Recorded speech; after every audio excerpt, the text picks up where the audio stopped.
Good morning, dear hearts. We are on lesson 223 in part 2 of the workbook. Please subscribe. So in part 2 of the workbook, each part is divided into a special thought, and then there are 10 lessons that follow. This first special thought that we are given to ponder and to examine and look at is, what is forgiveness? And what I have been doing for this particular time is reading a paragraph of what is forgiveness each day, linking them together, and then doing today's actual lesson. So, what is forgiveness? Forgiveness recognizes that what you thought your brother did to you has not occurred. It does not pardon sin and make them real. It sees there was no sin, and in that view are all your sins forgiven. What is sin except a false idea about God's Son? Forgiveness merely sees its falsity and therefore lets it go. What then is free to take its place is now the will of God. There's no reason to hold on to something that is not true. An unforgiving thought is one which makes a judgment that it will not raise to doubt, although it is not true. The mind is closed and will not be released of that, holding on to that unforgiving thought. The thought protects projection, tightening its change so that distortions are more veiled and more obscure, less easily accessible to doubt, and further kept from reason.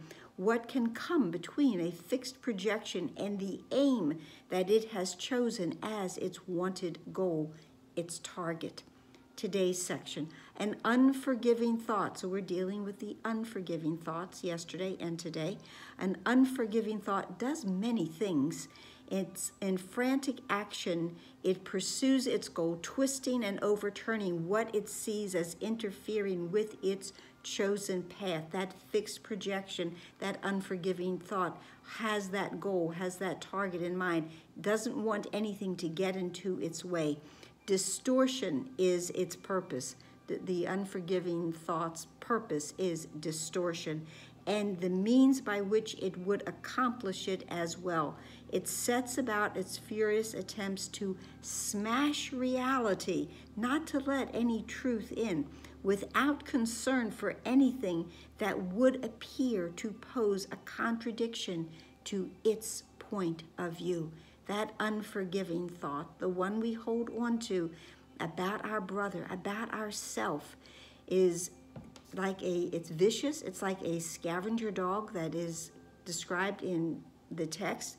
It is unrelenting. It will not allow anything, no form of reason, no truth to get in its way. It has made up its mind, its closed mind about whatever it is, its target, its goal, and it will not allow reality to enter into it. Now, today's lesson is, God is my life. I have no life but His. I will probably mention a few previous lessons in the explanation and the expansion of today's lesson. I was mistaken when I thought I lived apart from God. I had that unforgiving thought about myself. I was mistaken. I thought I lived apart from God. I thought I was a separate entity that moved in isolation, unattached and housed within a body. I am not a body. Now I know my life is God's. I have no other home, and I do not exist apart from Him. A Janetism. I am either a part of God or I am apart from God. I know that I am actually a part of God. He has no thoughts that are not part of me, and I have none but those which are of Him. God is the mind with which I think. I am that close. I am in the next thought of my Father's mind, and He is in the next thought of mine. There is no separation in our minds or our thoughts. The second part of today's lesson is in the italics. It is the prayer. Our Father, Let us see the face of Christ instead of our mistakes. For we who are your holy Son are sinless. I am the sinless, guiltless, perfect child of God. We would look upon our sinlessness, for guilt proclaims that we are not your son, and we would not forget you longer. We are lonely here and long for heaven, where we are at home.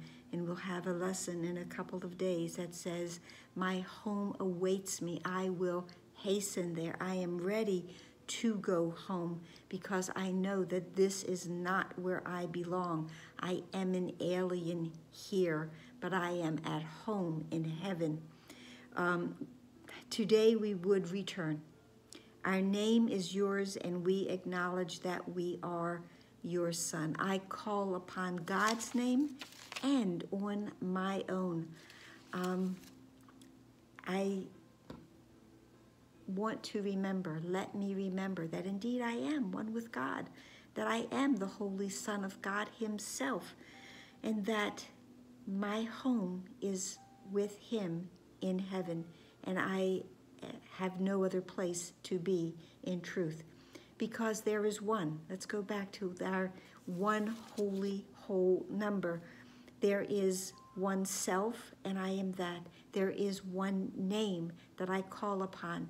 God's and mine are one. There is one perfect thought, and I am part of that one perfect thought. That is how I came into being. I am that thought from God's mind. There is one brother who is all brothers, and that one brother is mine and is me as well.